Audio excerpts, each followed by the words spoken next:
하나님을 사랑하는 제자 영답을 누리는 시간 되시길 바랍니다. 제가 목사입니다마는 목사 자녀 3명에게 하지 않는 말이 있습니다. 목사 아들이 돼서 목사 딸이 돼서 왜 그래? 이런 말을 해본 적이 없습니다. 왜 그럴까요? 이유가 있습니다. 오늘 저와 여러분이 예수의 제자로 인도를 받아야 되는데 내가 예수의 제자가 되어야 되잖아요. 그리고 제자 훈련을 해야 되겠다, 제자를 삼아야 되겠다 결심하는 거잖아요. 그러면 뭐 하면 됩니까?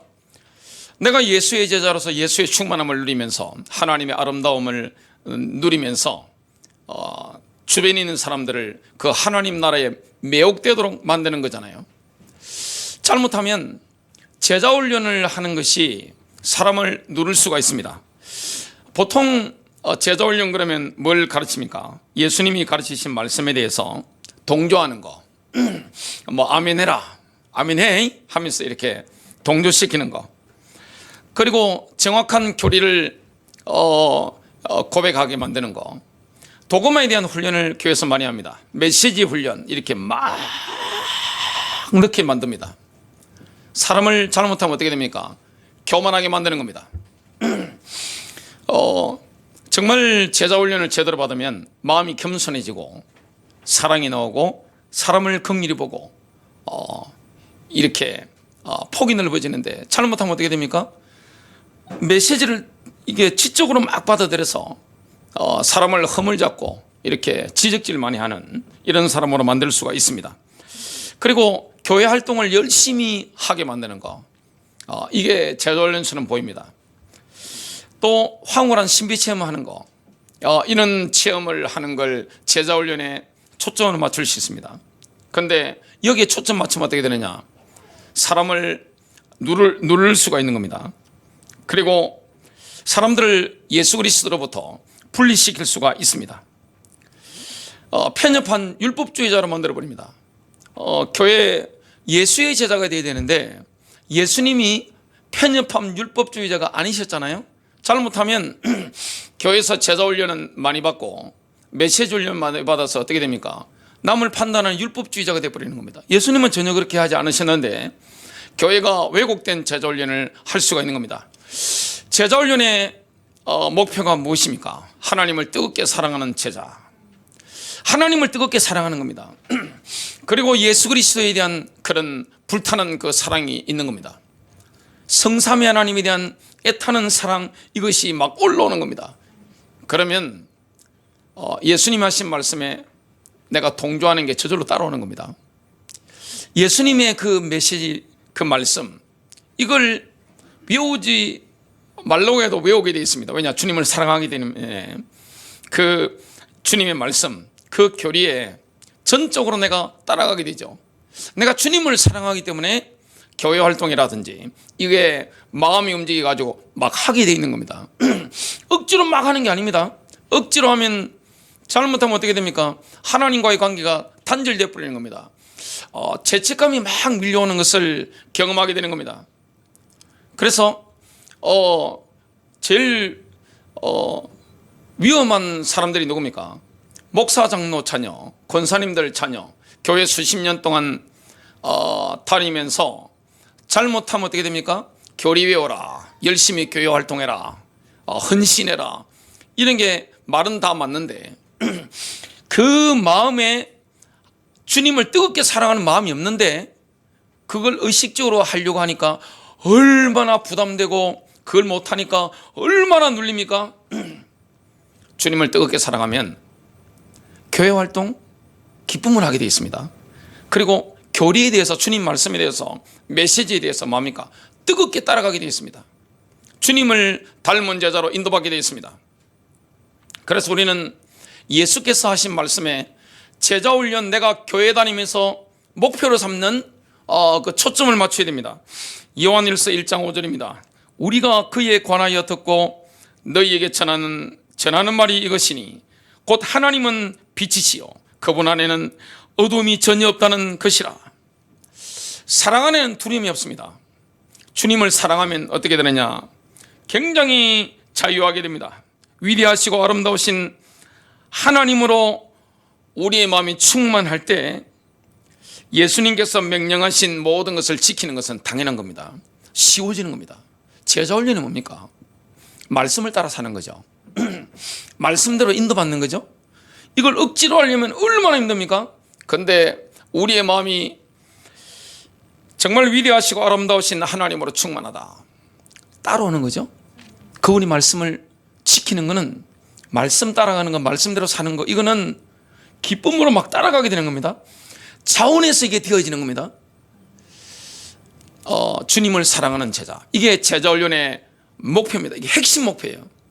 외적인 것이 중요한 게 아닙니다. 내적인 혁명적인 변화가 일어나면 외적인 것은 따라오는 겁니다. 첫 번째입니다. 하늘에 계신 우리 아버지를 우주의 창조자요 인생의 섭리자로 아는 사람은 하나님을 뜨겁게 사랑할 수밖에 없습니다. 하늘에 계신 우리 아버지는 우주를 창조하신 창조주입니다. 그 창조주께서 이 지구에 충만히 함께 하시는 거예요. 내가 어디에 있든지 어느 현장에 있든지 그 하나님 아버지의 충만함을 느끼고 내가 누리고 있는 겁니다. 그럼 주님을 사랑할 수밖에 없죠. 지극히 높으신 하나님께서는 우리의 생사화복을 주관하십니다. 그리고 인류 역사를 주관하고 계시죠. 그걸 경험한 사람이 믿음의 조상 아브라함입니다. 아브라함이 메소포타미아의 그 강대국들의 연합, 이걸 깨뜨려 버린 겁니다. 소돔 왕이 패하고 롯도 포로로 잡혀가고 이런 와중에 조카 롯을 건지기 위해서 훈련받은 318명을 데리고 기습 공격해서 뭡니까? 꺾어버리는 거죠. 그만큼 아브라함은 굉장히 강한 왕이죠. 족장이면서 굉장한 영적인 리더였습니다. 그때 소돔 왕이 맞으러 나오면서 이렇게 막 하고 있는데 또 누가 나오느냐?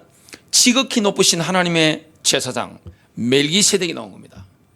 멜기세덱이 지극히 높으신 하나님의 이름으로 아브라함을 축복합니다. 창세기 14장 19절 20절입니다. 하늘과 땅의 소유주이신 지극히 높으신 하나님의 아브라함을 복주시옵소서. 너의 원수들을 내 손에 넘겨주신 지극히 높으신 하나님을 송축하라. 지극히 높으신 하나님이 인류 역사를 주관하시고 나의 생사복을 주관하시는 거예요. 그분의 임재를 느끼는 사람, 하나님을 사랑하지 않을 수가 없는 거예요. 이와 비슷한 경험을 한 사람이 누굽니까? 바로 야곱입니다. 전능하신 하나님께서 가장 좋은 것을 가지고 야곱에게 복을 주신 겁니다. 전능하신 하나님께서는 야곱의 생사복을 주관하셨습니다. 하늘에 계신 아버지께서 나의 생사복을 주관하시는 겁니다. 그러면서 때를 따라 내 인생의 마디에, 내 인생 중요한 순간마다 하나님이 함께 하시고 복으로 역사하는 거예요. 그 임마누엘의 복이 얼마나 큽니까? 야곱이 라반의 집에서 경험했던 하나님의 임재, 하나님의 그 사랑, 하나님의 보호하심, 하나님의 복주심, 이게 너무나 강력한 거예요. 실제로 느끼는 거예요. 그리고 실제로 보는 거예요. 라반이 그걸 눈으로 보는 겁니다. 창조주 하나님께서 야곱의 인생에 역사하신다는 것, 이걸 본인도 알았고 외삼촌도 알았고 외삼촌의 아들들도 보고 안 겁니다. 주님이 라반의 집으로 피신가는 야곱에게 나타나셨죠. 베들에서 이런 말씀을 하십니다. 창세기 28장 15절, 보라 내가 너와 함께 있어 내가 어디로 가든지 모든 곳에서 너를 지키며 너를 다시 이 땅으로 데려오리니 내가 내게 말한 바를 이룰 때까지 내가 너를 떠나지 아니할 것이라. 주님은 이 약속을 지킨 겁니다. 어디로 가든지 임마누엘, 하나님의 임재입니다. 전능하신 하나님의 임재를 경험하는 사람이 하나님을 사랑하지 않을 수 있겠어요? 여러분, 제자훈련의 목표는 신비체험이 아니에요. 그리고 교회 활동 열심히 시키는 게 아니에요. 교리 막 외워가지고 메시지 막 외워가지고 남 판단 잘하는 말꾼을 만드는 게 아니에요. 하나님을 뜨겁게 사랑하는 거예요. 하나님을 사랑하면요, 메시지의 전문가가 됩니다. 그리고 교회 활동 열심히 할 수밖에 없는 거예요. 헌신이 따라옵니다. 왜냐? 주님을 사랑하니까. 이 마음이 움직여야 내가 하는 것이지, 외적인 거, 너 이거 해, 너 이거 해. 잘못하면 어떻게 되느냐? 하나님과의 관계를 멀어지게 만드는 겁니다. 제자 훈련 자체가 부담을 줘서 막 눌리게 만드는 거예요. 그게 아니에요. 마음이 움직이면요, 모든 게 따라옵니다. 내 마음이에요. 어머니가 자식을 사랑하잖아요. 자발적으로 하는 것이지, 그걸 막 내가 매뉴얼 적어놓고 내가 이렇게 하면 안 되고, 내가 자식을 위해서 이렇게 해야 되고 이렇게 해야 되고, 그런 게 어디 있어요. 마음이 움직이는 거잖아요. 마음이 뜨거운 사랑이 있으니까. 자녀를 위해서 아버지하고 삼촌하고 차이가 있습니다. 어떤 목사님의 글을 읽어봤습니다. 애가 똥을 놓는데 향기로 맡아지면 아버지, 똥냄새로 맡아지면 삼촌, 엄마와 이모가 거기서 갈리는 겁니다. 부모는 자녀 똥을 치우면서도 향기가 나잖아요. 그게 사랑이에요. 마음으로 하는 것이지, 막 매뉴얼들 해가지고 막 이렇게 하면 안 되고 이렇게 하면 안 되고, 내가 열심히 해야 되고 내가 뭐 해야 되고. 하나님을 그런 식으로 섬기면요, 제자는 실패합니다. 눌려버려요. 야, 어마어마하네. 산상수훈을 어떻게 시켜? 십계명을 어떻게 따라가? 그게 아니에요. 주님은 예수의 제자에게 풍성함을 예비하신 겁니다. 충만한 인생이 있는 거지, 하나님 나라가 있는 것이지, 그거 가지고 주님 우리를 누르려고 하는 의도가 없어요. 아브라함과 야곱에게 인생의 역사하셨던 전능하신 하나님, 인생의 주관자, 그분이 나와 임재하시는 거예요. 이걸 느끼는데 하나님을 사랑하지 않을 수 있나요? 이걸 정말로 알면 주님의 메시지 따라가죠. 기쁨으로 지키죠. 왜 교회 활동을 대충 하겠습니까? 헌신을 우러나와서 막 하게 되죠. 쉬운 거죠. 기쁨으로 주님을 섬기는 사람, 정말 우주를 창조하신 때부터 곧 그분의 영원한 능력과 신성을 그분께서 만드신 만물에 분명히 보여 알게 하셨습니다. 이것이 바로 로마서 1장 20절에 바울이 선포한 하나님의 역사입니다. 불신자도요, 우주 만물을 보면서 창조주가 계시다는 걸 추론하죠. 핑계 못한다고 로마서 1장이 나옵니다. 그럴 뿐만 아니라 추론보다 더 강력한 게 뭡니까? 느낌이죠. 하나님의 임재를 느낄 때 주님을 사랑하게 됩니다. 제자훈련의 목표는 수료증 주는 게 아니에요. 교리 외우는 게 아니에요. 예수님 말씀에 동조해라, 기도 열심히 해라, 교회 활동 열심히 해라, 이게 아니에요. 그 마음이 움직이지면, 주님을 뜨겁게 사랑하면 말씀 따라갑니다. 성경 보게 되어 있어요. 기도하게 되어 있는 겁니다. 교회 활동 열심히 하게 되어 있는 겁니다. 헌신은 따라 나오는 겁니다. 사랑하는 마음으로 이렇게 하는 건요, 피곤한 게 없습니다. 기쁜 마음으로 하는 거예요.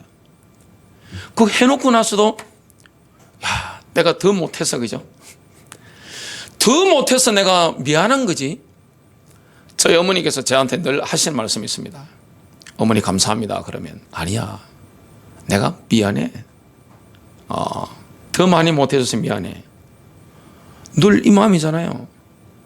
자녀들이 저한테 늘 고맙다고 합니다.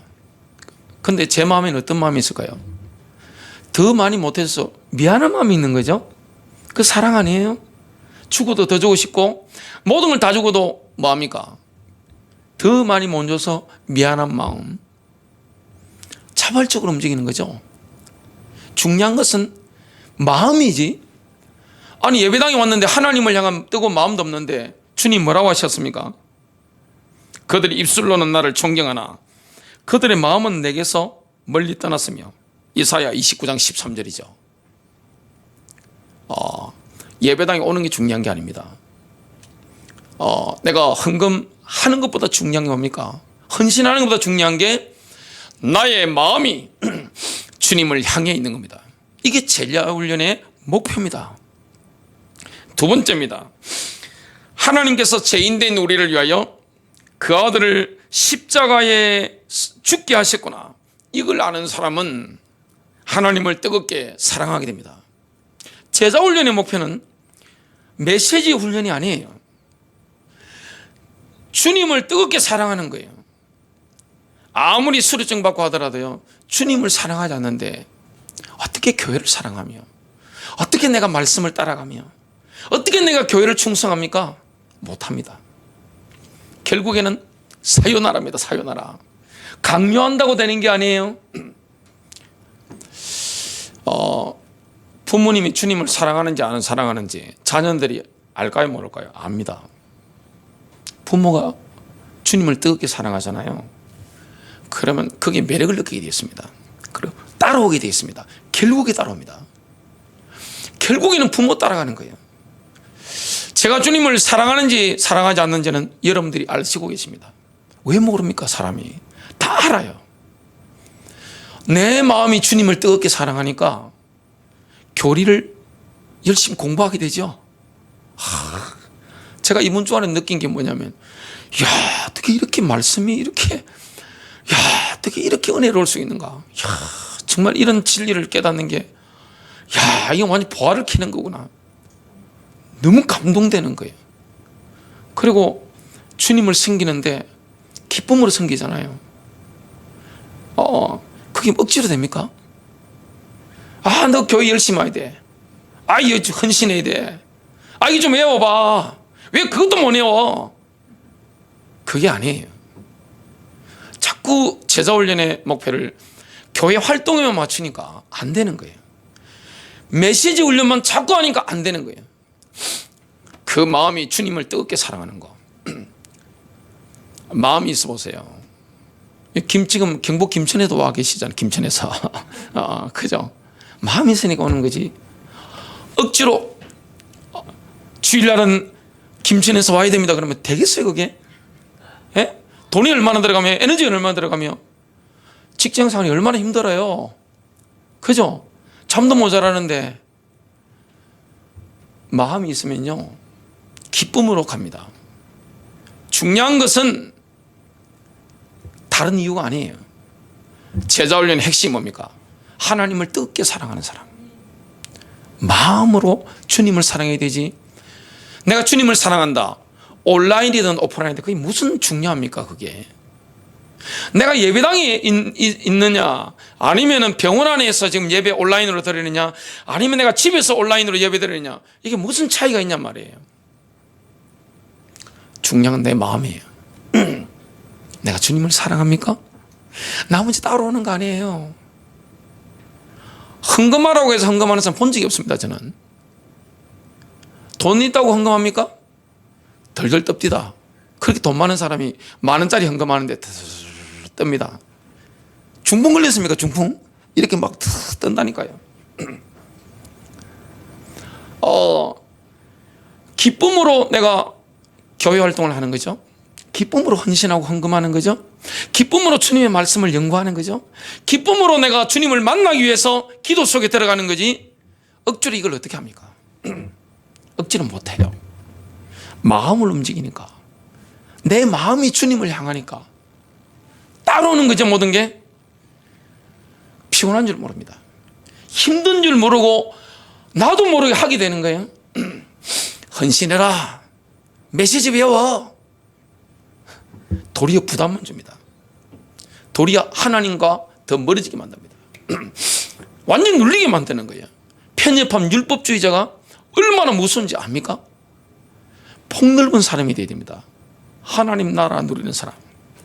우리의 주변에 있는 사람들이, 야, 저게 하나님의 나라네. 야, 나도 저렇게 돼야 되겠다. 사람을 매혹시키는 겁니다. 이게 하나님의 나라입니다. 주님이 우리에게 어떤 사랑을 주셨습니까? 받았으니까 내가 사랑하는 거예요. 하나님과의 관계, 이거는 쌍방관계지 일방적으로 내가 무조건 막 때려붙는 게 아니에요. 착각하지 마십시오. 받으니까 하는 겁니다. 인간이 얼마나 존귀한 존재입니까? 시편 8편 4절부터 6절입니다. 사람이 무엇이기에 주께서 그를 생각 속에 깊이 두시나이까? 사람의 아들이 무엇이기에 주께서 그를 찾아오시나이까? 주께서 그를 천사들보다 조금 낮게 만드시고 그에게 영광과 존귀로 관을 씌우셨나이다. 주께서 그로 하여금 주의 손으로 지으신 것들을 지배하게 하시고 모든 것을 그의 발 아래에 두셨사오니, 우주의 핵심이 누굽니까? 인간입니다. 하나님의 대리 통치자 인간입니다. 인간이 얼마나 존귀한 존재인지 몰라요. 여러분, 교회가 얼마나 존귀한 존재며 신자가 얼마나 존귀한 존재인지 하나님이 첫째 하늘에 있는 하나님의 천사들, 둘째 하늘에 있는 마귀의 천사들, 이 땅에 있는 수많은 자연 만물들, 다른 사람들에게 자랑을 하게 하시는 게 뭡니까? 자랑하시는 겁니까? 신자들입니다. 그리스도의 교회입니다. 하나님의 솜씨를 저와 여러분의 변화를 통하여, 영광스러운 변화를 통하여 주님이 보여주시는 거예요. 천사들이 보고 깜짝 놀랍니다. 마귀의 천사들도 보고 기겁을 합니다. 야, 이렇게 되는 겁니다. 정말 예수의 제자는 예수의 인격을 보고 이해함으로써 마음속에 하나님의 은혜와 관용과 지극히 선하심을 새길 수가 있는 겁니다. 각인을 시킬 수가 있는 거죠. 예수님의 인격을 보고 이해함으로써. 여러분, 예수님의 인격과 또 예수님의 그 모든 것을 보려면 뭘 보면 됩니까? 사복음서를 보시면 됩니다. 사복음서를 보면요, 예수님이 어떻게 오셨는가, 하나님 나라가 무엇인가, 예수의 인생 자체가 하나님의 나라잖아요. 그거 보면요 완전히 매료당합니다. 저는 새벽마다 새벽 기도하면서 제가 듣는 게 뭐냐면, 드라마 성경에서 만든 그 성경, 예수님의 음성이 차인표시기 때문에 새벽마다 제가 차인표 배우, 온누리교회 출신이죠. 그분 목소리를 새벽마다 듣습니다. 예수님 목소리를. 마태복음 5장 6장 7장 얼마나 아름다워요. 그걸 마음에 각인시키는 겁니다. 이렇게 아름다운 예수를 우리가 믿는 거예요. 주님을 사랑하지 않을 수 있습니까? 그 예수님을 보면 얼마나 아름다운지 몰라요? 주님이 이 땅에 오셔서 천국이 뭔지 보여주신 겁니다. 완전 매료당할 수밖에 없죠. 나도 저렇게 살아야 되겠다. 나도 저분의 말씀을 따라가야 되겠다. 이렇게 될 수밖에 없는 거예요. 예수님이 빌립과 대화하셨습니다. 빌립이 아버지를 보여달라고 하니까 예수님 뭐라고 하셨습니까? 요한복음 14장 9절, 빌립아, 내가 이렇게 오랫동안 너희와 함께 있었으되 내가 아직도 나를 알지 못하느냐? 나를 본 자는 아버지를 보았거늘 어찌 내가 말하기를 우리에게 아버지를 보여주소서 하느냐? 예수님 보는 것은 하나님 아버지를 보는 거죠. 하나님을 사랑하는 비결은 무엇입니까? 예수님을 보는 것입니다. 여러분, 사복음서를 보십시오. 그걸 예수님의 그 아름다우심을 마음에 새기십시오. 각인시키시길 바랍니다. 우리를 향한 예수님의 십자가의 죽음과 의미에 대한 바울의 깨달음이 황홀하게 기록되어 있는 본문이 있습니다. 로마서 8장 33절부터 35절입니다. 주이시 뉴 테스트먼트를 한번 읽어보겠습니다. 누가 하나님의 택하신 백성을 고소하겠습니까? 분명히 하나님은 아닙니다. 그분은 그들을 어렵게 여기시는 분입니다. 누가 그들을 처벌합니까? 분명히 메시아 예수와는 아닙니다. 그분은 죽었다가 살아나셔서 하나님 우편에서 우리를 위하여 실제로 간구하고 계십니다. 누가 우리를 메시아의 사랑에서 떼어놓겠습니까? 고난입니까? 어려움입니까? 박해입니까? 굶주림입니까? 가난입니까? 위험입니까? 전쟁입니까? 우리는 우리를 사랑하시는 그분을 통해 모든 것을 이겨내고도 남을 자들입니다. 그 사랑을 우리가 받은 거예요. 바울은 확신하죠. 그 어떤 것도 우리를 그리스도 예수 우리 주 안에 있는 하나님의 사랑에서 떼어놓을 수 없다는 거. 하나님의 사랑과 우리가 연결됐잖아요. 그 무엇도 우리를 하나님의 사랑에서 떼어놓을 수 없다는 거. 이걸 정말로 알면요, 정말 하나님을 뜨겁게 사랑할 수밖에 없습니다. 막 교회 활동 열심히 해라 이 말할 필요 없습니다. 메시지 막 열심히 해오라 이것도 강요할 필요가 없습니다. 뭡니까? 주님을 사랑하면요, 따라오는 겁니다. 그 메시지에 매료당하게 되어 있습니다. 그 사복음서에 나타난 그 예수님의 얼마나 아름답습니까? 정신이 번쩍 들고 영의 기쁨이 막 넘치죠. 사복음서로 오면 이건 천국을 경험합니다. 이거는 표현할 수 없는 기쁨입니다. 너무너무 눈물 나죠. 세 번째입니다. 인생 여정의 모든 코스마다 하나님의 선하시고 인자하신 손길을 경험하는 사람은 생명 다해 하나님을 사랑하게 됩니다. 로마서 8장 28절, 우리가 알거니와 하나님을 사랑하는 자 곧 그의 뜻대로 부르심을 입은 자들에게는 모든 것이 합력하여 선을 이루느니라. 하나님이 우리 인생길을 예정하셨습니다. 모든 것이 합력하여 선을 이루는 거예요. 내가 주님을 사랑한다면, 하나님의 부르심에 아멘으로 응답했다면 자빠져도 응답입니다. 넘어져도 응답입니다. 코로나 걸려도 응답입니다. 병원에 가도 응답입니다. 사건이 나도 응답입니다. 절망도 응답이에요. 저는 분명히 체험했습니다. 분명히 말씀드릴 수 있는 거예요. 그 무엇도 하나님의 사랑에서 우리를 떼어놓을 수가 없는 거예요. 그분이 나를 사랑하는 거예요. 죽기까지 사랑하시잖아요. 정말 믿음과 사랑의 아름다운 본을 보인 인물이 구약에 예수님을 가장 닮은 인물이 누굽니까? 요셉입니다. 형들이 요셉을 죽이려고 했죠. 그러다가 계기 밖에서 팔았습니다. 수없는 세월이 흘러서 형들이 요셉이 비전을 본 것처럼 그 앞에 무릎 꿇었습니다. 자발적으로. 요셉은 왕이니까. 왕이 된 거예요. 통치자가 된 거예요. 입장 바뀐 거예요. 형들의 목을 딸 수 있습니다. 근데 살려줬죠. 나중에 형들이 혹시 저 요셉이 힘이 있으니까, 왕이니까 우리를 해코지 할 수 있다, 죽일 수 있다 두려워하고 있을 때 요셉이 뭐라고 합니까? 창세기 50장 20절입니다. 당신들은 나를 헤아려 하였으나 하나님은 그것을 선으로 바꾸사 오늘과 같이 많은 백성의 생명을 구원하게 하시려 하셨나니. 사람들이 우리를 해코지할 때 있습니다. 마타도 흑색선전 할 때 있습니다. 없는 말을 지어내가지고 뒤통수 때릴 때 있습니다. 저도 그거 맞아보니까 아프더라고요. 뒤통수 맞을 때 아픕니다. 믿는 도끼에 발등 찍혀보세요. 아픕니다. 슬퍼요. 근데 그 모든 것들이 어떻게 됩니까? 합력하여 선을 이룹니다. 저는 그것 때문에 복 받았습니다. 망합니까? 안 망해요. 하나님의 섭리가 우리 인생을 이끌어가는 거예요. 이거 하나님의 섭리의 손길을 내가 느낀다. 눈물 나죠? 왜 그분을 사랑하지 않을 수 있겠습니까?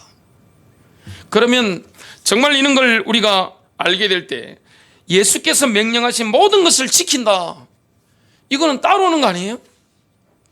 주님이 나를 이토록 사랑하는데 말씀 따라 사는 게 뭐가 힘들겠어요? 따라가는 거죠. 절대 무너지지 않는 반석의 인생을 지을 때 한 가지 관건이 되는 것이 있는데 그것이 바로 부모 공경입니다. 부모 공경이 얼마나 중요합니까? 하나님은 부모를 통해서 우리에게 생명을 주셨죠. 그리고 부모님을 통해서 하나님의 사랑이 뭔지 어린 시절에 경험하게 합니다. 이것이 막혀버리면 자녀들에게는 치명적인 타격이 오죠. 정말 이 세상에 가장 슬픈 게 뭡니까? 부모의 사랑을 받지 못하는 거. 엄마의 사랑을 받지 못하는 거, 엄마 없는 하늘 아래, 그런 분들 보면 저절로 눈물 나죠. 정말 가슴이 아프죠. 아버지 없는 것도 참 그렇지만 어머니가 안 계신다, 그 참 눈물 나는 거예요. 그거는 참 힘든 거죠. 세상에는 부모로부터 깊은 상처를 받은 분들도 굉장히 많죠. 그러면 그 부모로부터 받은 상처의 파편은 굉장히 깊숙이 있습니다. 내가 왜 힘든지 모르고, 내가 교회를 다니면서도 왜 어려움을 당하는지 모르고 시달리는 거예요. 원인을 모르는 거예요. 내가 미칠 것 같고 힘든 것 같은데 이유를 모릅니다. 성령님께 나를 들이댑니다. 그러면 성령께서 나를 만지는 거예요. 그 파편을 끄집어내 주시는 거예요. 치유되는 거예요. 자유한 거예요. 예수의 사랑, 십자가의 사랑, 그게 내 가슴으로 침투해 들어와야 되는데, 그걸 막는 게 뭡니까? 부모로부터 받은 상처입니다. 이 부분은 앞으로 또 설교를 깊이 하게 되겠죠. 부모 공경을 약속 있는 첫 계명으로 말씀하셨습니다. 에베소서 6장 2절 3절, 내 아버지와 어머니를 공경하라, 이것은 약속 있는 첫 계명이니 이로써 내가 잘되고 땅에서 장수하리라. 부모님을 주신 분은 하나님이신데 여기 하나님의 섭리가 있는 거예요. 여기에 신비가 있습니다. 이 땅에 인간으로 살아갈 수 있도록 만들어준 게 부모잖아요. 감사해야 되는데 부모가 나에게 상처를 주셨다, 반드시 뭐 해야 됩니까? 긍휼히 여겨야 됩니다. 긍휼히, 불쌍히 여길 줄 알아야 돼요. 용서할 줄 알아야 됩니다. 부모가 돌아가셨다 할지라도 긍휼히 여기고 불쌍히 여겨야 됩니다. 그래야 내 인생을 향한 하나님의 섭리를 이해하는 영안이 열리는 거예요. 결론 맺습니다. 하늘 아버지를 사랑하는 사람은 자동적으로 예수님의 말씀을 듣고 행하게 됩니다.